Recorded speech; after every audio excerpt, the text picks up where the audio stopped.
Assalamualaikum warahmatullahi wabarakatuh. Hari ini saya nak buat ulasan perlawanan di antara Everton menentang Arsenal, yang mana Arsenal kalah kepada Everton yang dilatih oleh Sean Dyche. Ini adalah pertama kali Everton dilatih oleh Sean Dyche, dan dia telah menunjukkan satu performance masterclass bagaimana beliau meneutralkan taktikal Arteta yang boleh dikatakan unbeaten game dalam beberapa perlawanan dah, menyebabkan Arteta terdiam terpaku apabila lawan dengan tim yang boleh dikatakan tengah fight untuk relegation, and tetapi menunjukkan satu performance yang bagus, konsisten daripada minit pertama sampai minit 90.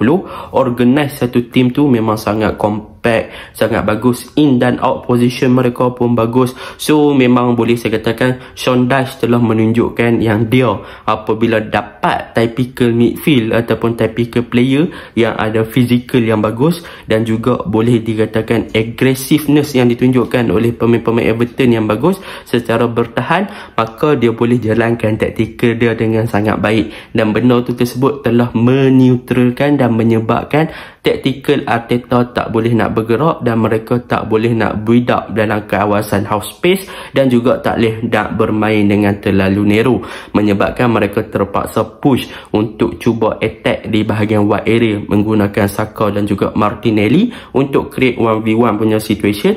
Tetapi apakan daya apabila pemain-pemain ataupun defensive structure yang ditunjukkan oleh Everton ni berjaya untuk mematahkan juga serangan yang dilakukan oleh Martinelli atau juga Saka. Jadi tanpa membuang masa, mari kita cerita sikit apakah punca kekalahan Arsenal kepada Everton pada perlawanan ni. Baiklah, kita cerita secara general sahajalah.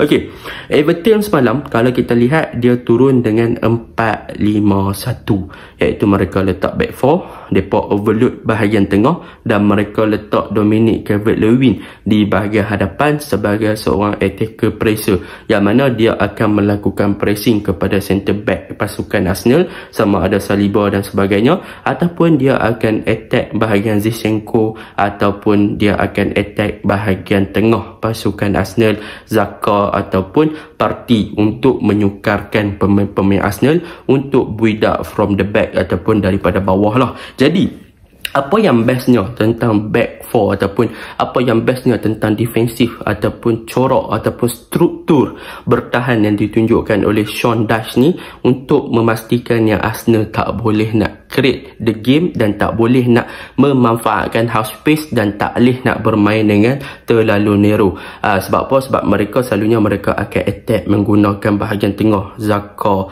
akan naik, Odegaard akan create untuk attack half space, barulah open kepada Martinelli, Osaka, dan masuk balik ke Nketiah dan sebagainya lah. Tetapi game ni Odegaard, Xhaka dan juga Partey tak boleh nak control midfield, dan tak boleh nak attack melalui half space, dan nak bermain terlalu narrow di bahagian tengah pun tak boleh, dan hanya memaksa pasukan Arsenal untuk bermain di bahagian wide area dengan penggunaan Martinelli dan juga Saka. Apa yang dilakukan oleh Sean Dyche? Macam saya cakap tadi, defensive structure ataupun formation yang digunakan oleh Sean Dyche adalah 4-5-1. Jadi apa yang dilakukan dalam 5 midfield tersebut adalah beliau meletakkan McNeil dan juga Iwobi di bahagian kiri dan juga bahagian kanan, yang mana Iwobi dan juga McNeil ni mereka akan cover up untuk memastikan yang mereka boleh membantu fullback pasukan Everton melakukan track back dan juga melakukan pressing ketika pasukan Everton kehilangan bola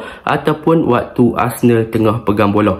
Bermaksud di sini apabila bola dapat dekat Saka ataupun dapat dekat Martinelli di bahagian kiri ataupun kanan, McNeil dan juga Iwobi akan terus turun drop back untuk membantu bahagian pertahanan bagi menghalang pergerakan ataupun bagi menghalang terjadinya situasi 1v1 di antara fullback pasukan Everton dengan winger pasukan Arsenal. Jadi apabila tak boleh nak terbentuknya 1v1 ataupun 1 lawan 1 di bahagian wide area, maka dekat sini Everton ada advantage daripada segi numbers, yang mana 2v1. So jadi Everton akan mudah untuk merampas dan juga menghalang gerakan yang bakal dilakukan oleh winger Arsenal pada ketika inilah. So benda tu menyebabkan menyebabkan Martinelli dan juga Saka tak boleh nak bergerak terlalu bebas dan tak ada space yang banyak untuk dia masuk ataupun cut in lebih ke dalam kotak penalti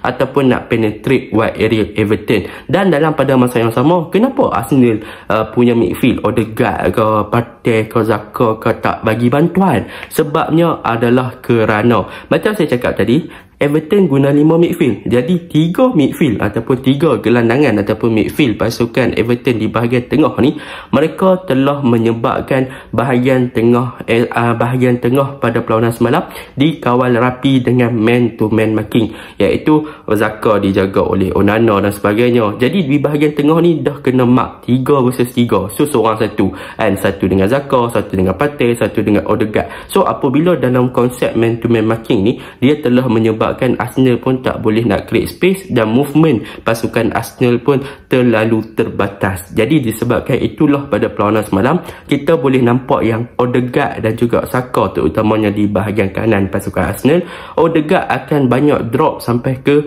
bawah untuk create dan juga meminta bola. Sebab apa? Sebab Arsenal tak boleh nak circulate bola di bahagian tengah. Dan benda ni juga dibantu oleh faktor apabila Everton bukan hanya main daripada segi man to man marking dan bukan main daripada segi track back dan juga support fullback, tetapi Everton juga bertahan secara bagus as a satu team.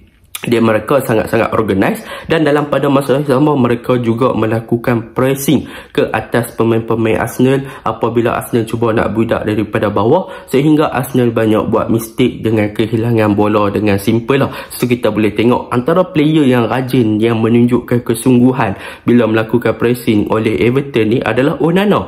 Kalau kita tengok Onana semalam, memang gila dia punya work rate, dia punya kerajinan tu, dia punya pressing tu, dia pergi dengan fizikal yang besar semua kan. Dia liga, dia press. Kalau saya jadi player pun saya takut kena pressing dengan Onana kan. So benda tu yang menyebabkan tactically Sandage berjaya menetralkan bahagian tengah pasukan Arsenal dan juga menyebabkan Arsenal tak boleh nak create the game. Macam saya cakap tadi, saya jelaskan secara simple, apabila bermain dengan 5 midfield, 2 winger McNair dan juga Iwobi, mereka akan track back dan juga memberi support kepada bahagian fullback mereka untuk memastikan Martinelli dan juga Saka tak boleh ada ruang yang banyak untuk membentuk situasi one-on-one. Dan 3 midfield Everton akan cover dengan man-to-man marking kepada 3 midfield Arsenal. So bila di sini Arsenal tak boleh nak create game di half space dan tak boleh nak progress dan the ball dan tak boleh nak circulate the ball dalam kawasan yang lebih narrow. Jadi apabila jadi macam tu, Arsenal terpaksa bermain dengan push long ball kepada bahagian winger.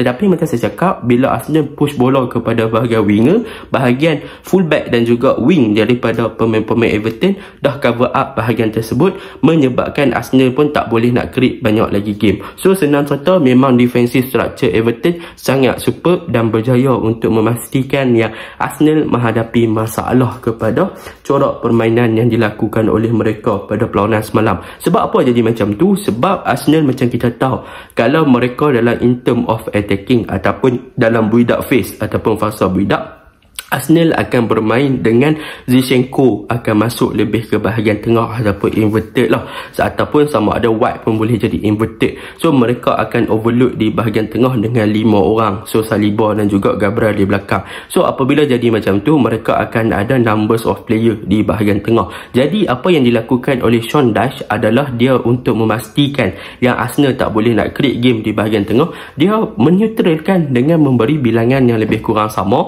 dan dia memberi numerical support number kepada pemain-pemain bahagian tengah untuk cover up bahagian wide area dan juga bahagian tengah juga. Jadi benda tu yang menyebabkan Arsenal agak kurang daripada segi movement dan juga progress the ball untuk lebih tinggi. Sebab Arsenal memang tak boleh buat apa tu, sebab Odegaard turun lebih bawah, Xhaka pun turun lebih bawah, walaupun ada beberapa peluang lebih berbahaya dilakukan oleh Arsenal, tetapi apa yang dilakukan oleh Everton sebenarnya berjaya. Sebab apa?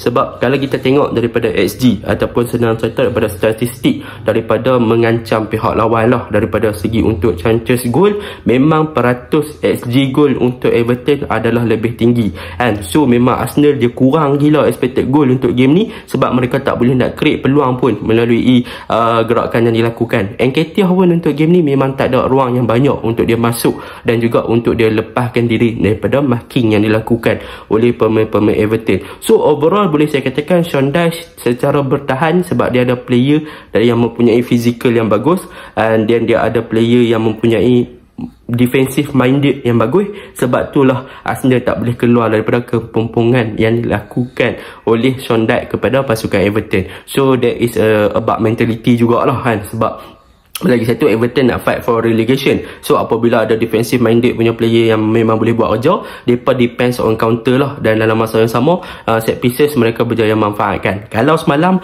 counter attack Everton sebenarnya berbahaya. Onana apa semua ni boleh buat game. Kalau David Calvert-Lewin ke apa ke dah boleh untuk score semalam, saya rasa mungkin Arsenal dah kalah lebih awal lah kan. Tetapi nasib baik lah, orang kata apa, penyudah Everton dalam situasi counter attack pun tak cukup bagus, menyebabkan memang Everton score 1 je. Nasib baik 1, kalau lebih daripada 2 kan, memang orang kata apa, Sean Dyche lagi master kelas lah, sebab boleh skor lebih daripada 1 ketika bertemu dengan Arsenal. Jadi itu je lah kan, Arsenal memang semalam Everton berjaya untuk outclasskan Arsenal dan berjaya bermain dengan baik. So Arsenal terpaksa duduk dalam gua dulu kan, comeback stronger untuk game seterusnya. Bye, Assalamualaikum.